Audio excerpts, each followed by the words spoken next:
and white and we're looking good. You'll be in for a fight and we fight pretty good. Getting goals is our job and we get goals good. Looking good, we are Carlisle United. Hello everyone, you're listening to the Brunton Bugle, the number one place to get your Carlisle United fix in the podcast world. I'm Lee Rooney. And I'm Dan McLennan. United's unbeaten march up the League 2 table continues as Doncaster are comprehensively seen off at Brunton Park. We look back on that 3-0 win and look ahead to another mouth-watering tie as fellow promotion contenders Leyton Orient make the long trip up north this weekend.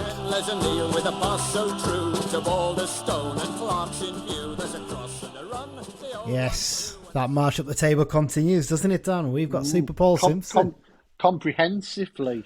Oh, that! Why I don't know why I put long words in the intro because it always. Yeah, we always have to record them about 7 times, don't we? Only twice today, to be fair. That's not too bad. But first time you've been on for a couple of weeks, mate. How are you doing? Yeah, not bad, not bad. Yeah. It's all been good in the world of Carlisle United, at least, hasn't it?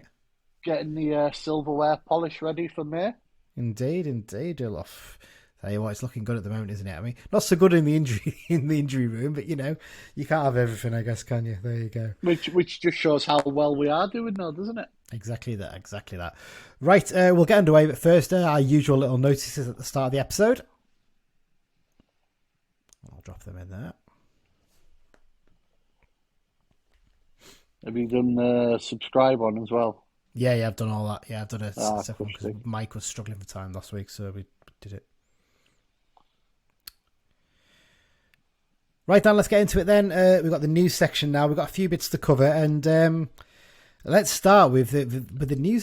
Something that happened this week. Now, yes, I know we normally don't talk about the Peter Trophy, but unfortunately, thanks to the action of one clown in the Barrow end, we have to this week, don't we?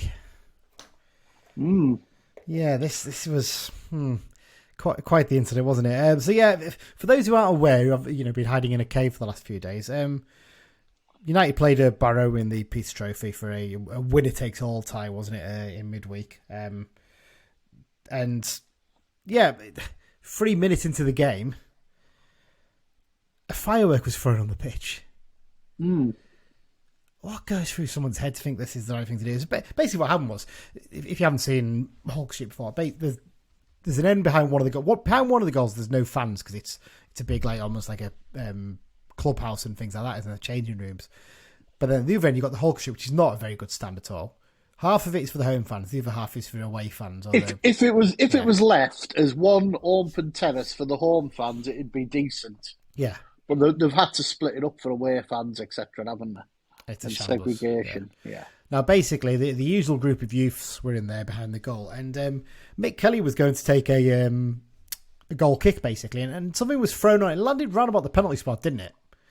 And at first, your first thought is, it's just those smoke bombs or flares or something like that has gone on.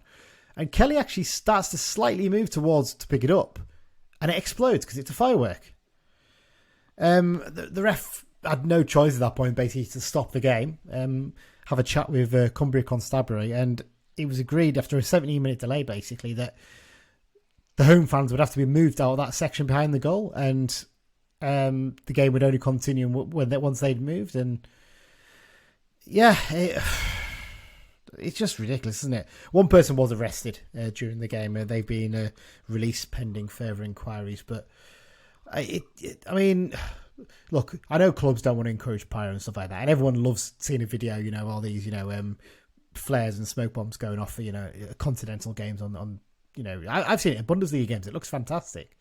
But chucking a firework on the pitch at a player as well is just brain dead, isn't it? Yeah, there's a big difference between an organised pyrotechnic show and someone with, a banger or something, or whatever it was. And, it's... Barrow have a part of their following who are seemingly disliked by a lot of the sort of regular, the sort of the equivalent of the Barrow paddock down the side don't seem to speak too highly of the young ones. They seem to think they're quite lawless almost. It almost feels like that. They've been out of the league for so long. These are young kids who've probably never been, because they're so isolated as well. It's not like where you got other clubs that come up, like an Accrington or something like that, where they've got big clubs nearby so they can go and watch a bit of, top flight or higher level football quite regularly. In Barrow, you've been basically stuck with non-league football for so long these kids probably haven't been to watch football at a decent level. And they don't know that you just can't behave like that, essentially. So it's I mean, Barrow have apologised. I mean, they don't. Pete Wild was livid. He was, and I feel for him because he shouldn't have to apologise for one idiot's behaviour. But I'm sure there'll be some ramifications as a result of that. But there you go. Well, let's move on to a cup competition we both do like, Dan. The FA Cup and its familiar opposition in the first round draw, isn't it? Yeah, we all sat down to watch it. Some really tasty looking ties. Sadly, we didn't get the Wrexham v Chester's tie that we were all praying for. But yeah, what we have got is for United, a home tie against Tranmere Rovers.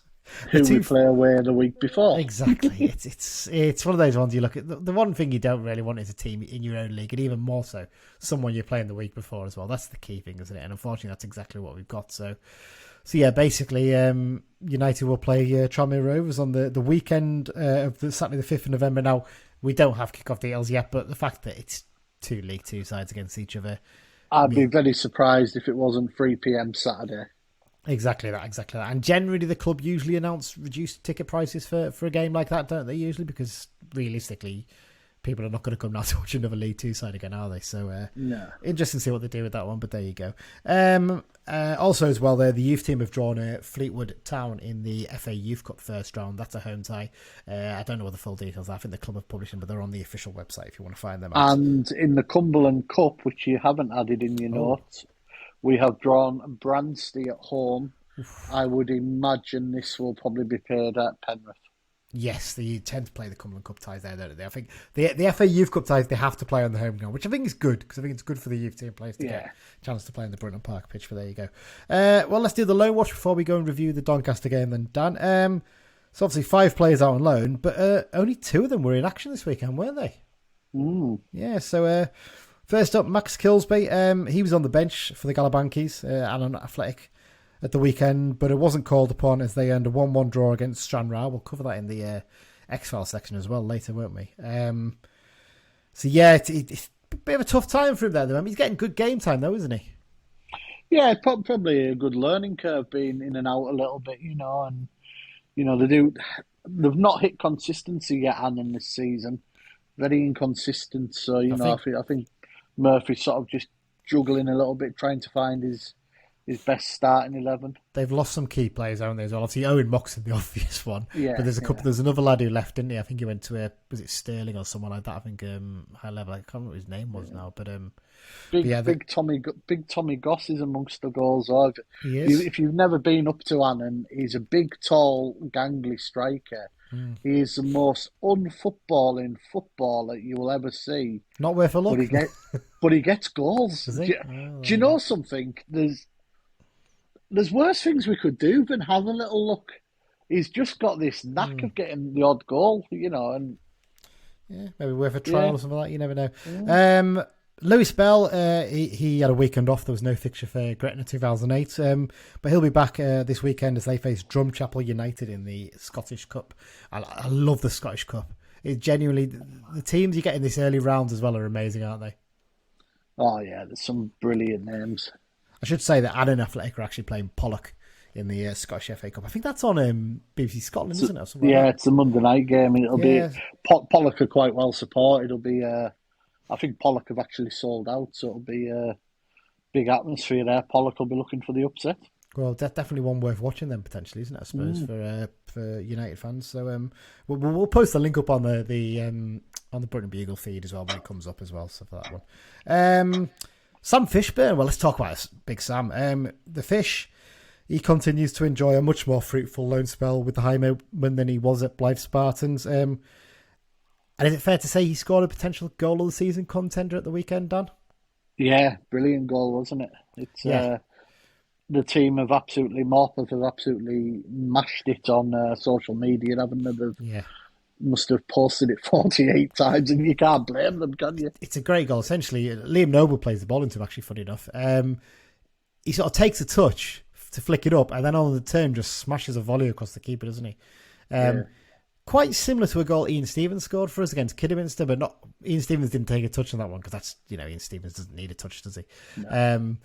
But yeah, it's very similar to that. I think it's the way I describe it. If you haven't seen it, go and find it on the Morp of Town Facebook or Twitter feeds. Yeah, but it's great stuff. They won 2-1 against Stafford Rangers.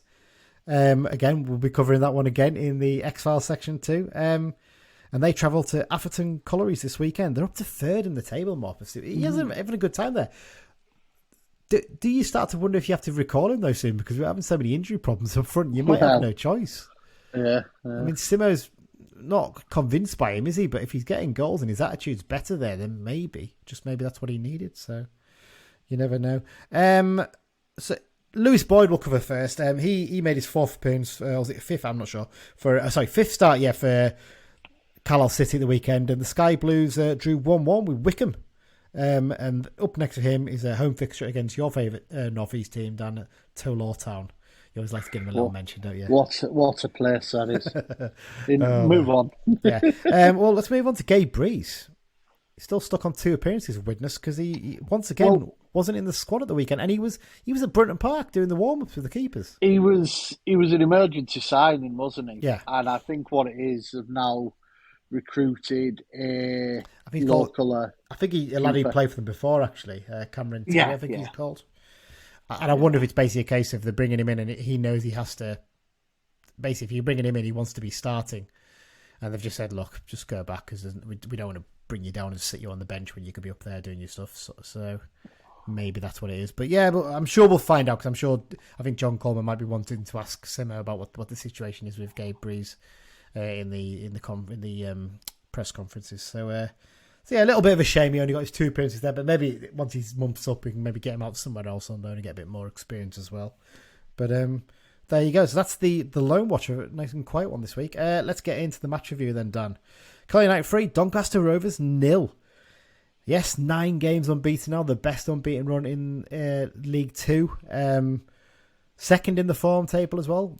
I think we're level on points with Tranmere in the form table. I think they've won one more. I'm not...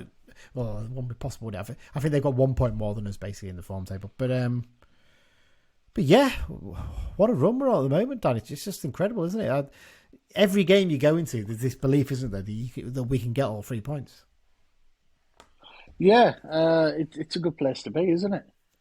I mean, I don't think Doncaster were by far the worst team we've played this season.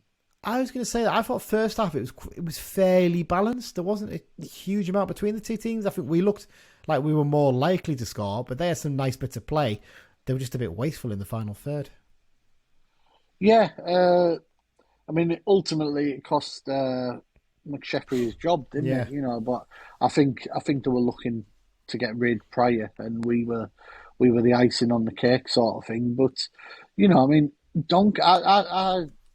I'd said in my score preview that I think it would be a good test for us. Like it's sort of a marker opposition, and I still sort of maintain that because Doncaster aren't that bad. Yes, I know it should have been 4-0. Could probably have been 5 or 6 to be quite honest. But no, Doncaster's certainly not the worst team. I mean, I thought Crewe and Rochdale were 2 worst teams. Yeah, we drew with both of them. Yeah, exactly. So maybe we're just finding our feet a little bit more as well. That possibly getting in. Like I said, we made them look very ordinary in the second half. They offered absolutely nothing. Well, the stats speak themselves, don't they? I mean, I know sometimes say stats can be misleading, but I mean, 5 shots and 1 on target, which we'll talk about. What a save that was from Thomas Holy for Doncaster. 21 shots and 7 on target for us. 1 in 3 of our shots have hit the target. That shows how good we're doing. And their keeper had a bloody good game. He really did. There's a couple of the saves he made in the first half, especially, were outstanding. But yeah, well, let's talk about the game itself then, Dan. I mean, team selection-wise, we always knew that Finn Back was unlikely to feature, and we knew Mari was out for a while as well. But there were a few murmurs a couple of days before, weren't they, about another player potentially missing out, and we found out on the day that was Christian Dennis, didn't we? Yeah, seemingly has a very light hamstring niggle. I don't think it's anything serious. It wouldn't be a surprise if he's back this weekend. Mm-hmm. Maybe needs slightly managed, given we play Saturday, Tuesday, Saturday. But on the flip side, we don't we don't have striking riches who are fit at the moment, do we? So yeah, unfortunately we don't. That's the real blow for us, isn't it? I mean, let's go through some of the chances then. I mean, in the first half, I mean, the first one. Now I'm trying to find my notes here. Sorry. Right, yeah. So I mean, the first chance I think was a decent little move on the edge of the box, a good bit of patient build up, which came from a John Mellish run down the left, which is going to be a feature in today's roundup. I think it's fair to say. The ball found itself to Stretton. He played a nice little 1-2, I think, with Jack Ellis on the edge of the box and hit a shot that was well palmed behind by the keeper. But then the next chance was actually Doncaster's only real decent chance of the game, wasn't it? Nice little counter-attack. I think Moxon was inches away from intercepting a through ball, but it got away to Noyle Carl Noyle on the right. He played a ball towards the penalty spot, which Ben Close was running onto. He hit first-time shot. And what a save this was from Thomas Hurley, wasn't it? Because he was going the wrong way as the shot came in. Yeah, I think it's safe to say that Thomas Hurley's size played a part in this save because he was almost Peter Schmeichel's starfish from memory. Yeah. And he just seemed to claw it away. And I think that was a key moment because obviously if we'd conceded then, it would have been a different game. And I think that just sort of shows the confidence in which we're playing at the moment. It's a sign of a good keeper, isn't it, as well, that you can have a day where you're very, very quiet and you're not having a huge amount to do. But then when you have that one moment, you're there and you perform and you do your part. Yeah, definitely. A run like we're on breeds confidence, and it's clearly evident all across the team at the moment. A good team builds from the back, and in Hawley and our sort of defensive trio, whoever's fit of them and plays, we've got a great sounding base to start. Yeah, definitely. Up the other end from that attack, funny enough, literally. Donny gave away a free kick. Adam Clayton was booked for basically taking out Jordan Gibson when he skipped away from him. From the free kick, the ball actually found Gibson on the right. He did well to get away from his man. Dinked a beauty of a crossing for Owen Moxon, who met it with a really powerful header. And what a save this was from their keepers. I mean, we talk about how good Hurley's save was, but this was better. But arguably, I was convinced it had gone in. It was really hard to tell from the angle we were in the paddock. I was sure he hit the bar and gone over the line, but obviously from the video you can see back now. He does brilliantly to claw it out, doesn't he? Yeah, it's just I'm getting more impressed game by game. Yeah, just incredible the stuff Moxon does, and like I said, fair play to their keeper. Without him, it probably would have been 6 or 7. I think it's fair to say, because actually not long after that there was another chance for us where from the resulting corner, ball came to Armour on the edge of the box, and we've been saying, you'll get one of these goals sooner or later, and he was so close to it, wasn't he, with a great little shot. Probably gets a bit lost in all the other chances that had happened in the game, doesn't it, really, that chance? And then we come to the goal. Callum Guy, a man playing with confidence of late, and maybe going a little bit under the radar how well he's doing, isn't it? Because of, all the focus on Moxon and Stretton as well, obviously now, but maybe he's getting a little bit forgotten just how well he's playing this season, would you say, Don? Yeah, I mean, earlier in the season when we were a little bit, just needs to pick it up a little bit, and bloody hell has he picked it up, he's him and Moxon, again, from what I was saying, that they've got confidence in the back three behind them, and they've got confidence in the players in front of them, so... It was a bit of a tougher game for the two of them as well today, because it was more of a 3-4-3, wasn't it? Rather than a 3-4, sort of 3-4-1-2 or a 3-5-2 that it's been in most games. Gibson was very much playing as a wide player. They were up against, experienced campaigner in Adam Clayton, who we know all about, and he was made to look pedestrian. Yeah, he had to play very, very deep, didn't he? He was at times he was almost as a third centre back. He was that deep for them. But I think that was just testament to how much we were pushing on. Exactly that. So he made it 2 goals in 3 home games, which sounds incredible. And you think he hadn't scored until that first one. Good play down the left by Edmonton. Actually, we'll talk about him later. I thought he had a really good game. Held the ball up and found Moxon. He squared it to Guy. Set himself nicely and hammered a low shot from 20 yards past Mitchell in the goal. It was a lovely finish, wasn't it? Really well hit. He's really got that in him, isn't it? Good time to score as well. Exactly, just before the break, which, in fact, his goal against Wimbledon was just before the break as well, wasn't it, when I think about it? I think that was dead on half-time. So maybe he just got a knack for it just at that point in the game. Into second half, and United wrapped it up really fairly quickly, didn't it, in the first 15 minutes or so. Sorry, first 20 minutes or so.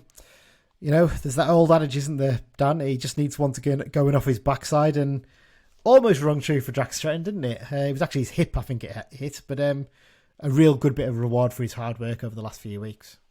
Yeah, he's put the yards in, hasn't he? He's played a little bit out of position at times, sometimes down the channels, and he got his reward for his efforts, with a good double. The architect of his first goal was John Mellish, wasn't it? Typical long bursting run down the left flank, saw him make his way towards the area and sent a low ball in that the keeper could only palm away as far as Jordan Gibson. His first shot was blocked. His second one, he was slicing wide, wasn't he? I think he was just frustrated and just swung a leg at it. But as luck would have it, Jack Stretton happened to be in the way. It came off Stretton and went in, and he was onside because there was two defenders beyond the goalkeeper, so he was comfortably onside in that situation. And he looked a little bit embarrassed by it, didn't he, really, when he went in? But his second goal, let's use another adage then, Dan, just like buses, two come along at once, don't they? And there was no doubt in the quality of the play for this one, there was that all round from the three players involved. Yeah, just a great move, and I thought Stretton showed a lot of composure with his finish. He really, a real striker's finish. Yeah, definitely. I mean, once again started from Mellish, but I mean, what a tackle this was it? There was no way he was not winning that ball, was it, with Big John? Essentially, their play showed a slight. I don't think it was even that bad a touch, was it? It was just Mellish was so switched onto it. He's like, I'm winning this, and I'm taking everything I have to win it. Because if you watch the Pitch Side Blues video, if you look at it, he wins the ball and he gets up as if he's annoyed that he's had to make a tackle. He's just like, whatever, I just got on with my job there. The ball from the tackle was actually a perfect pass in the end to Jordan Gibson. He set himself nicely and played an absolutely perfect through ball, wasn't it, for Stretton? Couldn't have placed it any better. He was inside again.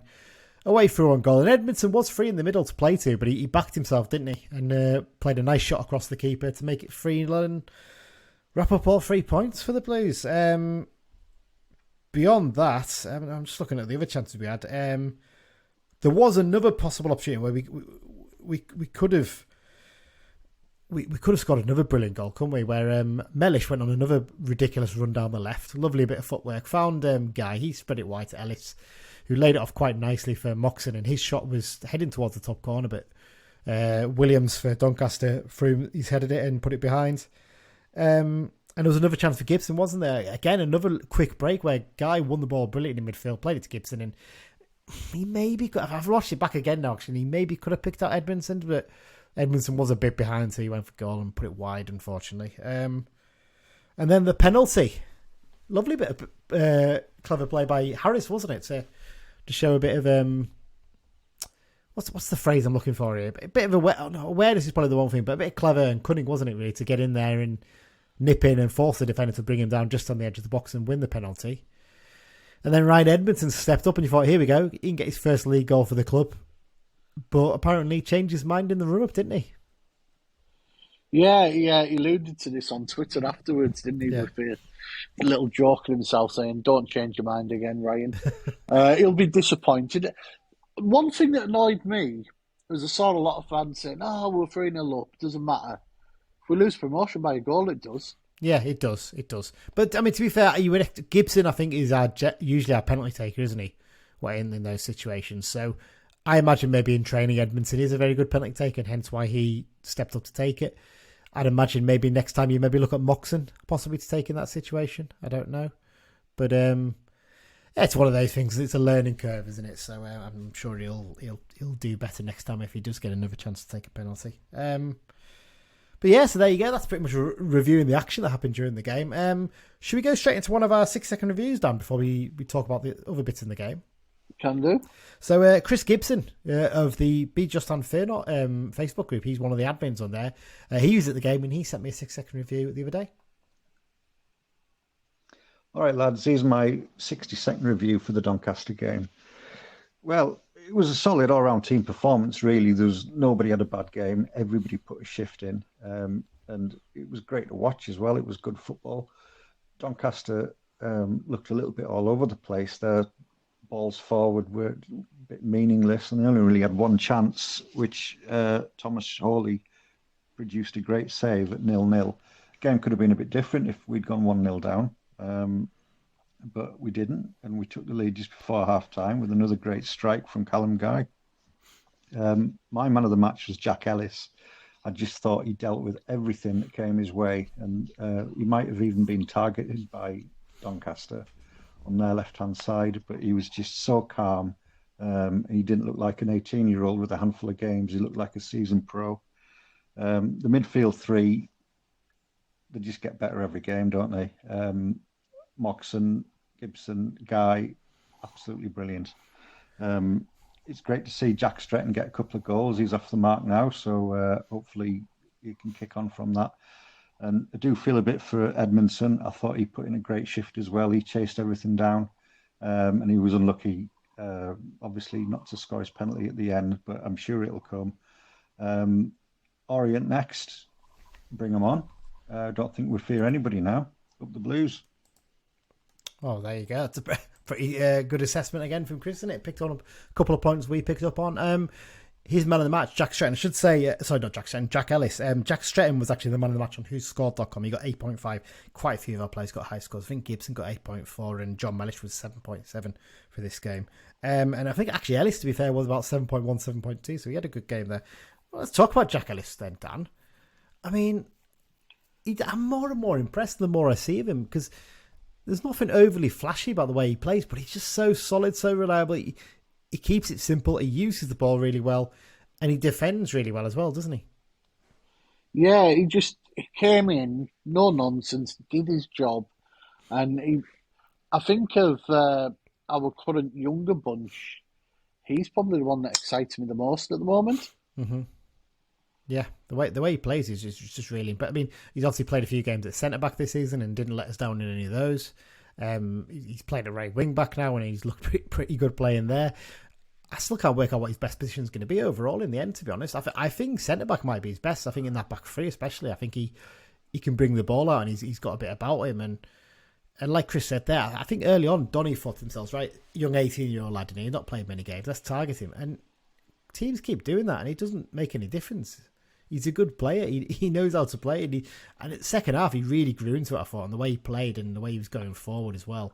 He was involved in 2 or 3 really good attacks as well, which is really nice to see. And I imagine if Finback's fit this weekend, he probably will lose his place.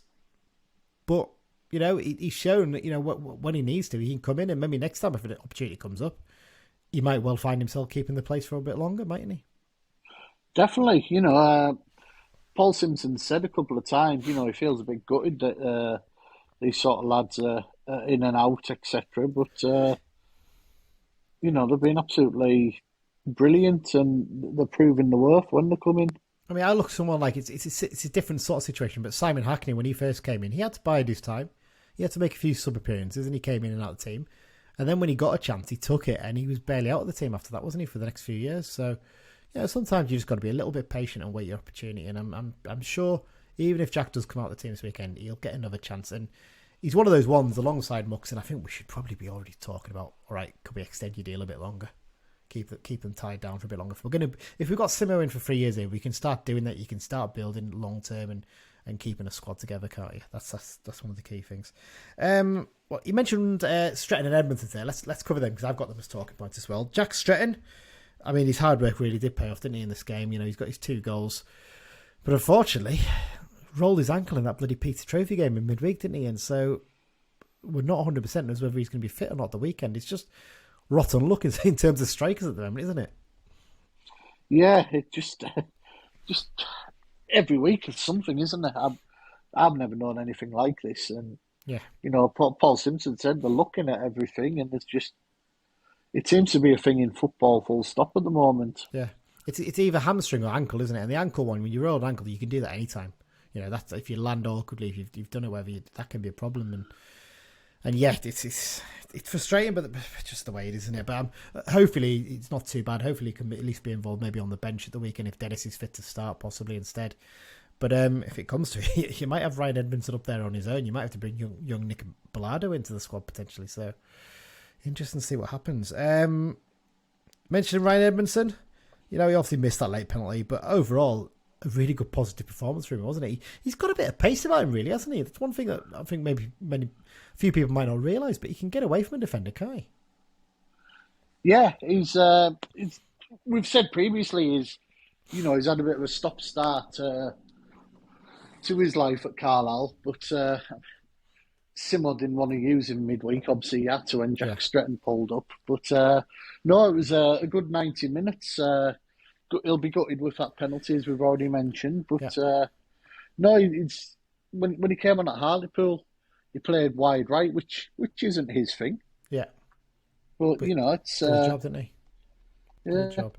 But the big positive is that's his first full 90 minutes for the Blues since the opening day of the season against Crawley. So that's a real positive to take from it, definitely for Ryan, and hopefully he can keep himself fit, and we'll get the best out of him in the next few weeks. Right, we'll do the next 6-second review. So we've got Reese Oxland. He sent this in to the Brunton Bugle Gmail account. Thank you very much for sending this in, Reese. So here's your 6-second review. Hi guys, this is just me match review from the game yesterday. Fantastic performance from all the team. I think potentially the best home performance I've seen this season for me. Managed to start proceedings a bit faster than usual, and we dominated for pretty much the whole match thereafter. Very creative going forwards, consistently solid at the back. You feel so much energy and confidence running through this team. I think notable names to mention, as usual, Gibson, he really deserves a goal now. I think yesterday was very unfortunate to not knock it in the net himself, but obviously for Jack Stretton in front of him to pop it in. Mellish and Stretton, brilliant, but Jack Ellis was just outstanding. He stepped into that right back slot with Finn back unavailable, and he just looked so confident and assured in that back five. But whole team deserves recognition for that performance. It's been said previously, but what a marker for our season to beat a former League One side in Doncaster. Paul Simpson needs knighting immediately if this continues, guys. Up the Blues. Don't think we disagree with that, would we?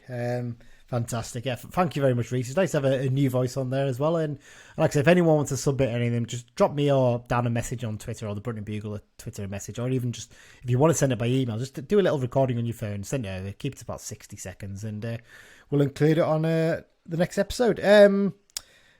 Before we move on to, I think we'll do a very quick Leyton review this week, but got to talk about Gilberto Carlos in defence. What a game he had, Dan. I mean, where does he get his energy from? He's incredible, isn't he? Yeah, it's like Duracell Bunny, isn't he? He just doesn't stop. Up and down, up and down. I mean, I remember, was it pre-season? I think it was Mellish and Dennis were allowed to sit out the extra training because they'd ran that much already, which is testament to the effort that they put in. Yeah, definitely. And again, he's one of those ones where people have written him off in the past, but you know what? He's proven himself to be a really good player at this level, and I think he could play at a higher level. Definitely, I think his ability on the ball certainly improved over this last season. I think he's not giving it away as anywhere near as much. So that's really good to see. And there you go. Right, well, I think that we've done enough on the Doncaster game. So before we go to the halftime break, we'll do a little Leyton roundup. None of the top three won this weekend. The O's and the Cobblers actually played each other. They played out a stalemate. We'll talk about, obviously, the O's in a minute. Orient, that is. And Stevenage, they drew 1-1 at Steve Evans' old side, Gillingham. I'm sure he got a lovely reception back at Priestfield for that game, Dan. Bradford back to winning ways with a narrow victory over fellow playoff hopefuls Salford City. Again, that will get a mention in the X-Files section, of course, as it always does at the moment, Bradford. Barrow's slide down the table continues. That's quite a worrying result that for them, isn't it? Losing at Rochdale rather than, I know some of the previous games have been against teams, going for promotion, but this one, not a great sign for them, is it? No, sure, man. All right, we'll keep it to that, shall we? Spot the man who's probably got money then to go down again this season. I don't think they will, to be fair, this year. No, but... I think they'll be okay, but they are dropping a little bit at the moment. And in down at the bottom, 3 of the bottom 5 actually won at the weekend. And amazingly, there's only 3 points separating 16th to 24th. That's quite remarkable, isn't it? I know it's still early days, but very, very tight down there. Any team could get dragged into it at any moment right now. So there you go. And just a brief mention, obviously, you mentioned the fact that Donny sacked Gary McSheffrey after the game of the weekend. They've already appointed his replacement, Danny Schofield, who the ex-Huddersfield manager. It's a bit of a strange one, that, isn't it? Quite a drop down from where he was a month or 2 ago.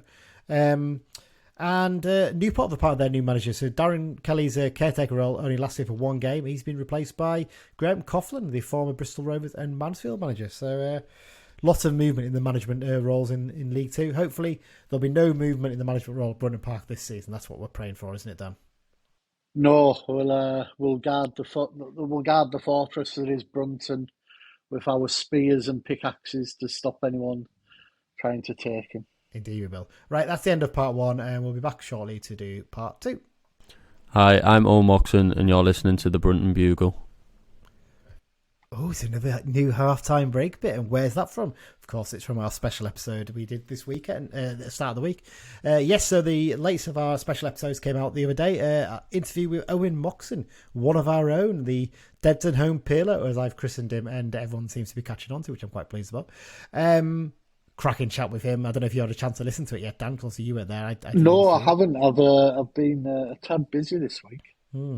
Really, what a good lad. Really good lad. And you know what? You sometimes get lads who come from the non-professional backgrounds, from an amateur or part-time setup like Adam is, and you think they might struggle a bit with the media side. They might not be a particularly great speaker, a bit shy.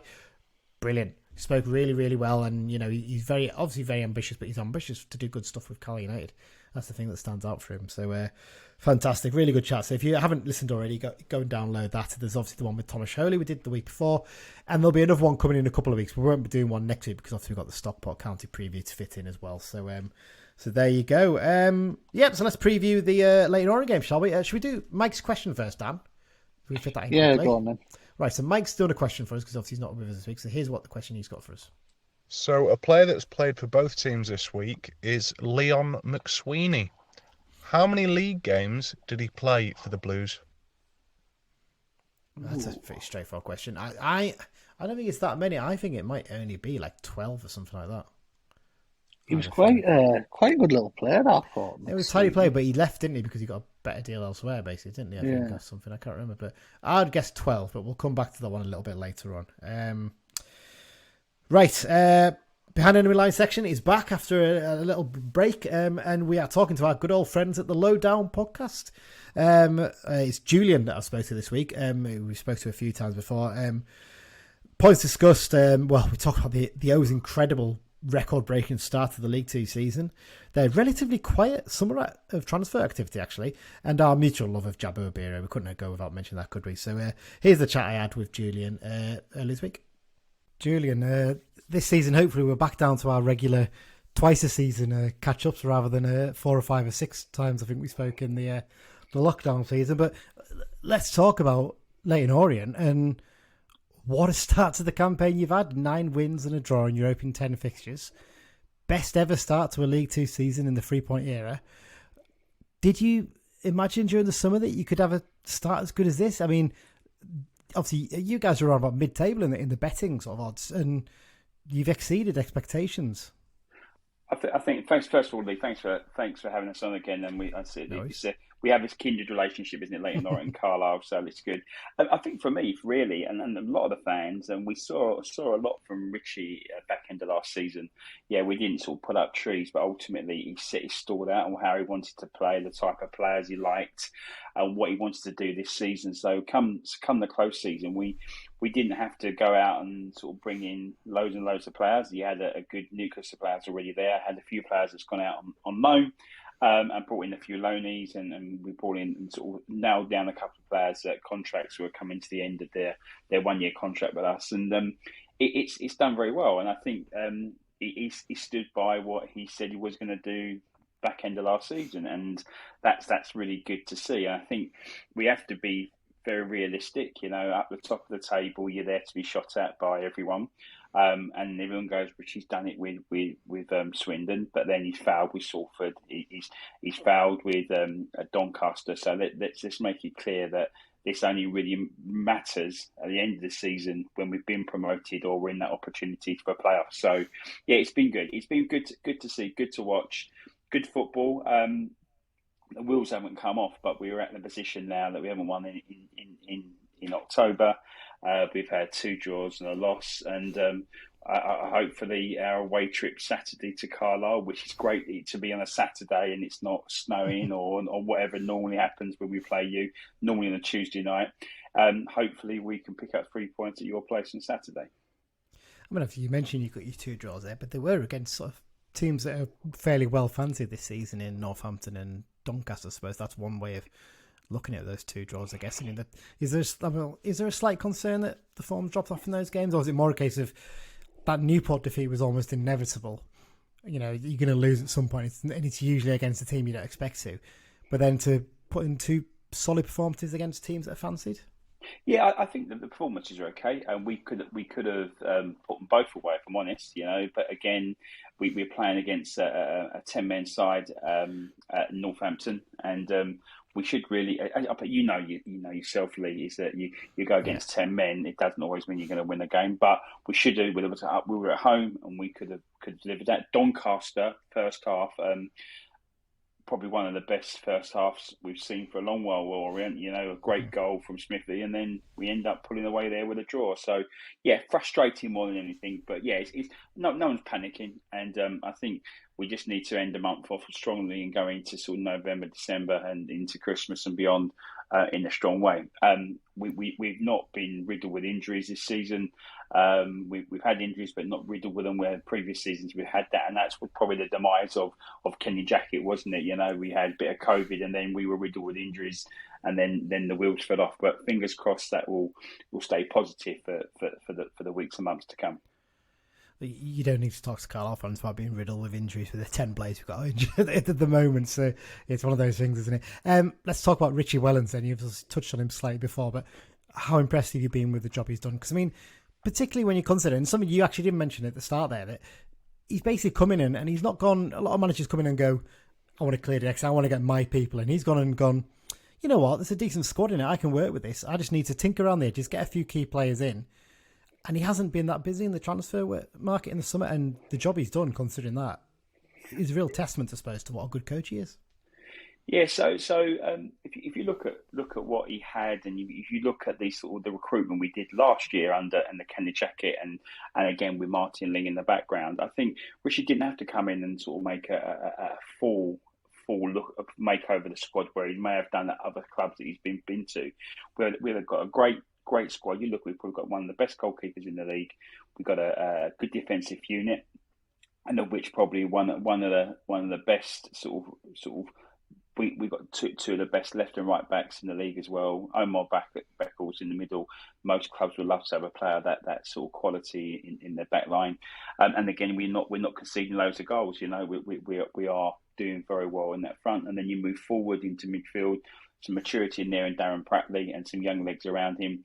And then he's recruited a couple of players on loan up front to bolster what we already have, you know, which were a strong front line. So, he's I wouldn't say he's turning a donkey into a racehorse. I don't think he had to. I just think he had to feed the racehorse a little bit better, you know, and tune it up and get it playing his way or running his way. And that's where we are now. I think the bit we don't have, and I probably this is a debate for probably another day, is I don't think we have a plan B.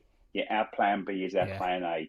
It's that we counter attack well, you know, we run at pace, and if we can't score from that, we're screwed, you know. So we haven't got a big dominant striker to come off the bench and to bully a back line. We'll bully you because we'll run 4 players at you at speed, and then he'll turn your back line inside out. So that's the only negative you want to take as a negative. Well, talking about the summer transfer activity, you lost a key player in Hector Cipriano, who went to Peterborough. He might be seen as a bit of a blow, but then the man, I don't know if you brought him in to replace him in that sense, but you brought in George Moncourt, and I think most fans in League Two sort of their eyes sort of raised at that, like, oh, that is a good signing for this level. How's he settled in? Sort of Moncur is probably our best player by a country mile. I know Paul Smith is a good player, and if you've seen some of the goals he scored this season, he's a leading goal scorer. Perhaps phenomenal. But Moncur is different class, and I've had the privilege to sort of speak to a couple of his coaches at Hull, and they just said he was probably the best trainer they have ever had at Hull for their regime of them when there's been management. But the problem is he couldn't produce it at that level on the pitch. But it comes down to League Two, and he can take that quality. And he's brilliant. He's not a direct replacement for Cipriano. Two different players, in my opinion. Cipriano wasn't a loss, but was a loss, if you know what I mean. I think the loss from an Orient fan is that he's come from our academy. We looked after him. He's looked okay in games, but he's gone to a club now where he's progressed, and I think he's settling in there and fancied, and that's the thing, isn't it? A manager has to fancy you for you to perform at your highest levels. Yeah, definitely. Who are the danger men then, do you reckon, in the squad to look out for? You obviously mentioned how greedy defence is, but in terms of attackers, you mentioned you've got a few players on loan, I think, from like Chelsea and QPR and a couple of clubs like that, I think. Yeah, so you're probably not going to see them start on Saturday. I think the forward line is going to be Smithy with Drinnan and with Theo Archibald up front, and George Moncur behind them. And that's a real sort of a strong forward line. And then you've got Kelman from QPR, who potentially started the season well, scoring goals, looks strong. He's related back to the bench, but he's playing. The players are in form, so that's really good. You've got El Mazzuni. We got on loan from an Ipswich midfielder, so we were looking for a 4 as a club, but Mazzuni has played sort of 8 and a 4, and he's good at both, and that you don't normally get that in a player. You either get a player who's forward-thinking midfielder or a defensive. He plays well at both. So again, he's a threat as well. He's a threat to break up play and move the ball quickly. Been out injured, so again, he may not start Saturday, but we've got Brown in there, who's come from Derby last season. He's been doing a good job. We've got Craig Clay, Darren Prattley. So we've got enough class in that middle of the park to support that front line. But that front line for me is quick, and that's really unusual for an Orient side. The front line for Orient tends to be quite laboured, and probably similar to you guys over the years. You sort of get it out wide, get it to the big lad in the middle. Hopefully, something to come off the second ball from the big lad knocking it down. That's how we've always played, really, under most of our managers. And it's nice to have a forward liner literally bang, bang, bang. It's up front, and we're running the defensive unit. I think for me, I mean, look to some of your stats. You play a 5 at the back. If I'm not so wrong there, or you have been playing a 5 at the back, and that's always going to be a challenge for us to sort of get in and amongst that 5 running at those. But we'll see how the game plays out Saturday. Definitely. I mean, you mentioned about having big fellas up front that you can play the ball up to. Let's briefly then, before I get predictions from you, Julian, talk about a man that's loved by both clubs. You play for both clubs. We can't do a pod like this without mentioning Jabo Abire, of course, can we? The great man. I've noticed he's been down the Orient a few times this season, hasn't he? I'm sure I've seen him at a few games, so he seems to be knocking about. Yeah. I mean, we touch on it all the time, but how well is he loved still down there? So Jabo now he co-commentates on our Orient Live program, which is the pre and after match commentary. So our owner, his son is a media guy, so we've got a real good production now called Orient Live. So he appears in that a lot. And you're right, everyone who's appeared on that with him, seen him around, they still love. He's a still friendly character, and I think his loyalty for the clubs he's played for pays dividends, because we can sit here today, talk about Jabo, probably both smiling, going, he's a lovely lad. He was great to play for us. He's a great lad to have about, and we all wish him the best for his onward journey, whatever that may be. Yeah, definitely. Couldn't agree more. Right, Julian, before we finish up, because I know you want to get away, let's have your prediction for this weekend's game. It's a difficult one, It's not a Tuesday night. It's not raining or not predicted to snow or rain heavily over the weekend. The issue we have is that we tend to play well away from home with good support, and we've taken good support away this year. I think the train services out of London for us and for you coming the other way has caused us a lot of problems. this season. Yeah, it is dreadful and very expensive. And we got. Does another draw mean is that a bounce back? But I think again, you're eighth now. I think you're eighth in the league. You're not.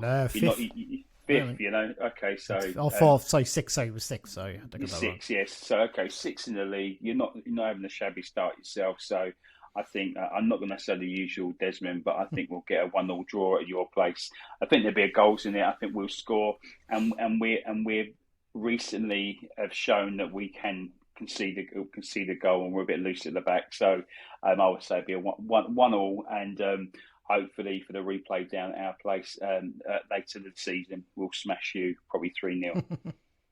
Well, hopefully by then both of us are right up there and going for promotion, because it's the start of April we play you. So hopefully at that point we're battling for a top 3 spot still. That'll be the dream, wouldn't it? I guess.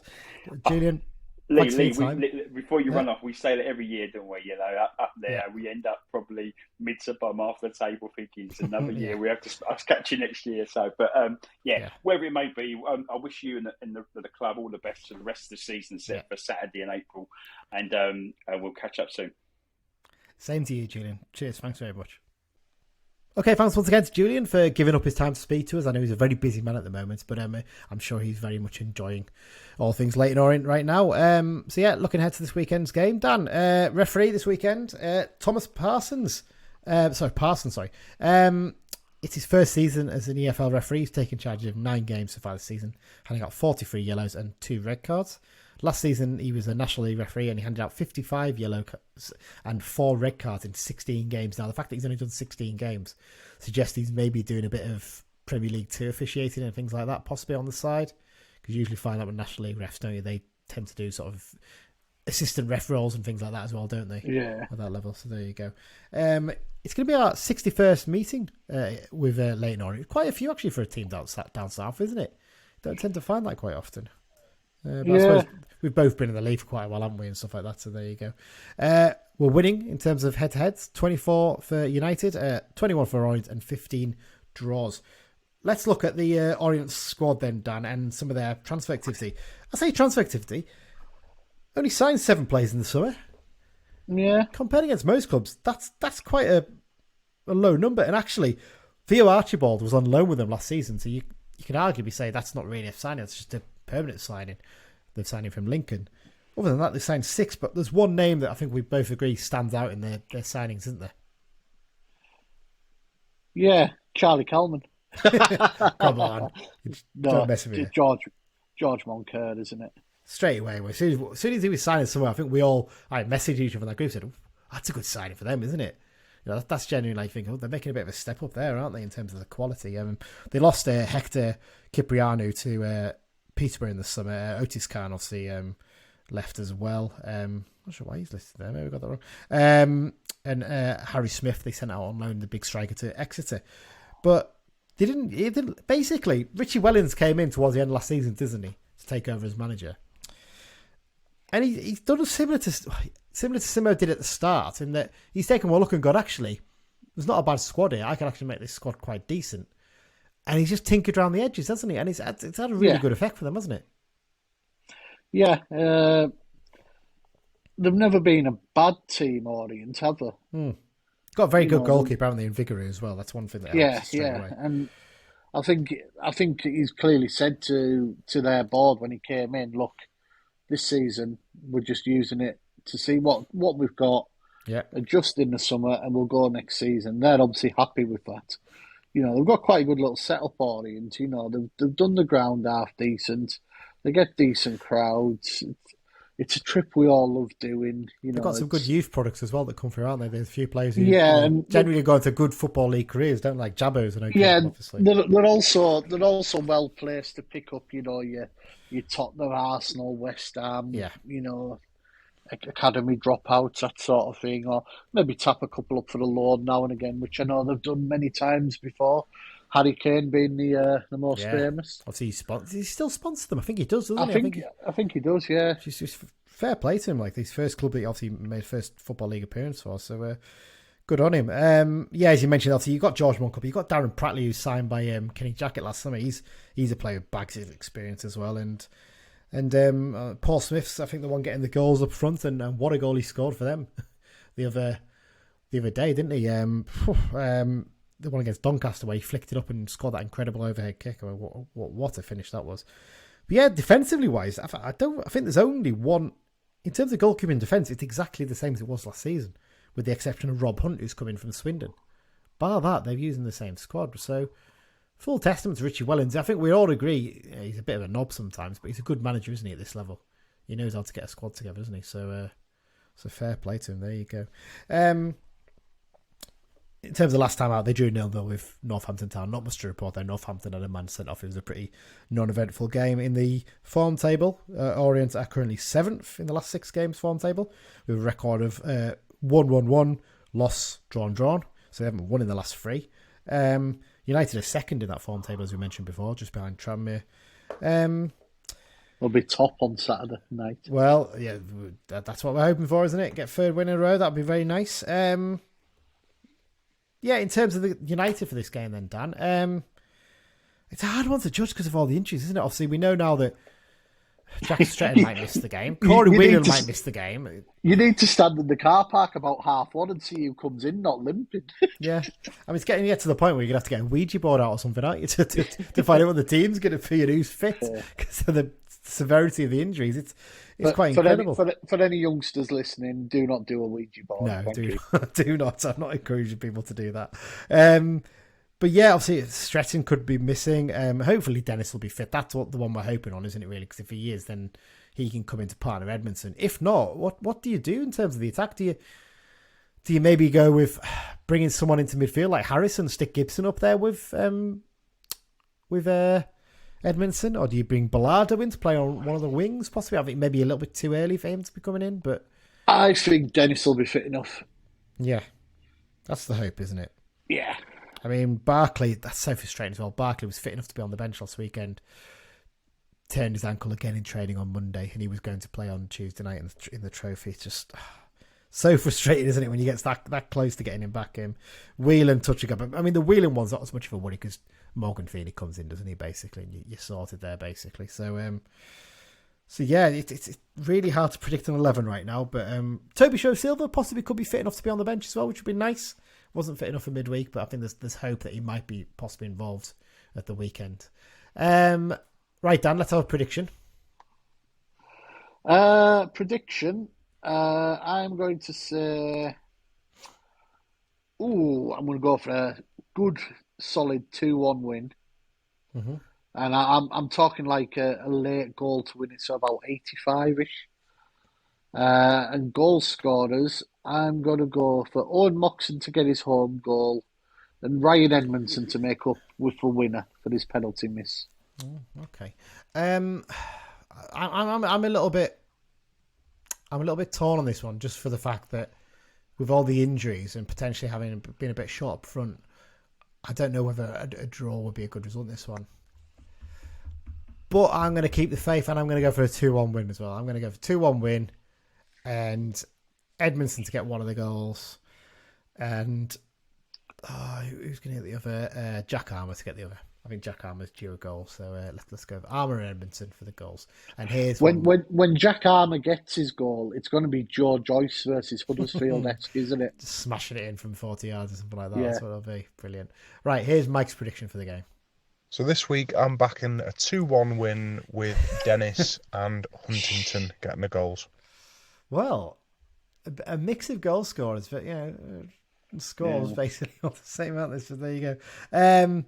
Right, well, there you go. In terms of the prediction table, I should say I gained a point against Doncaster because I did predict Jack Stretton to score. I was the only one who did, so it's now tight at the top. You're on 9, Dan, I'm on 8, and Mike is still lagging way behind on 4 points.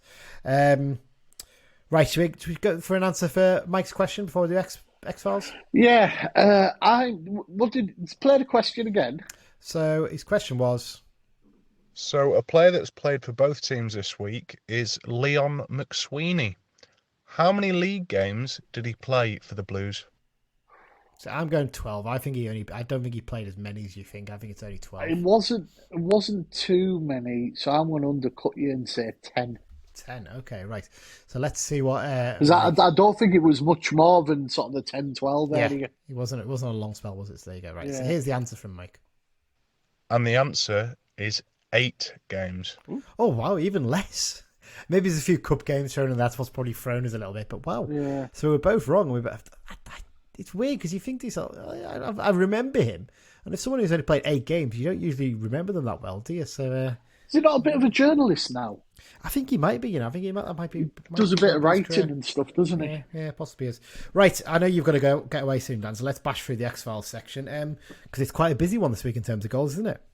Yeah, a few bits and bobs. Jerry Yates scored a brace for Blackpool, and Oliver Norwood was on target in reply as Blackpool and Sheffield United drew 3-3 in a balmy encounter at Bramall Lane. Mad. Well worth watching the red cards and fights at the end. Oh, the Sheffield United keeper just lost his head, didn't he? Absolutely lost his head in this. It was incredible. Yeah. Charlie White scored for Wigan in a 2-1 defeat at his old club Sunderland. Ashley Addison scored for Crawley in their 2-1 win at home to Newport. As alluded to earlier, Andy Cook scored again. His fine form. The only goal in the 1-0 win over Salford. Paddy Madden scored a consolation as Stockport lost 3-1 at home to Grimsby. Another bad result for them. Just before you go on, Stockport County have had more red cards than league wins this season. 5 red cards, 4 wins. So there you go. Dinal Simmo scored his first professional goal in Tranmere's 3-0 win over Crewe. Pretty poor celebration, that. It wasn't quite as exciting as I hoped it would be. It was very calm.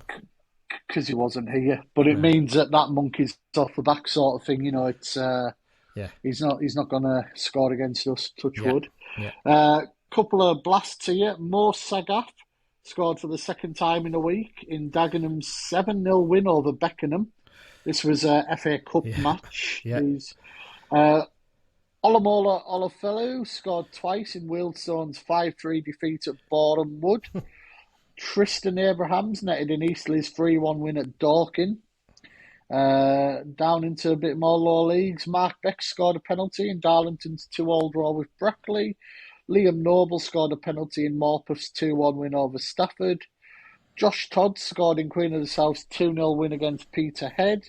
And Josh Galloway scored his first Annan goal in that 1-1 draw with Stranraer we mentioned earlier. A little bit of midweek. Naki Wells scored for Bristol City in the 2-0 win at West Brom. And Adam Campbell scored a brace for Gateshead in a 2-1 win over Altrincham. I think I missed one. You put another one, didn't you? I haven't put in yet. I'm just trying to find that. Regan Slater, wasn't it? Regan Slater scored last night for Hull, didn't he? Yes, so there you go. There's the other one. And the other random one for this week, Liam Cooper, former loanee, played his 250th game for Leeds. Well, there you go. I mean, that's quite impressive, actually, to be fair, for a club like Leeds to have played that many games. Because when he came on loan, he was decent, but he wasn't that good at it, I think. But by all accounts, had a little bit of an attitude problem, I think it's fair to say, when he was with us. So he's clearly grown up a bit since then, but there you go. Well, that's it then. Thanks so much for joining me, Dan. Really appreciate it. Thanks everyone for listening, and thanks once again to our sponsors, the London branch, for backing the pod this season. In terms of upcoming episodes, there'll be 2 preview episodes next week, so we're going to get a Stockport preview out on Monday. Hopefully I'm going to record that with Mike on Sunday afternoon. And obviously the Tranmere one, we'll be doing that one as well. That might be early in the week because I'm actually away at a wedding. Frustratingly, my nearest away game of the season, I'm going to be down in Cardiff for it. So there you go. That's the way it works sometimes, isn't it? And obviously the week after that, we've got another interview episode coming, so keep an eye out for that one as well. That's it then, Dan. Thanks once again. Thanks everyone for listening, and most importantly of all, up the Blues. Up the Blues. All are united within us.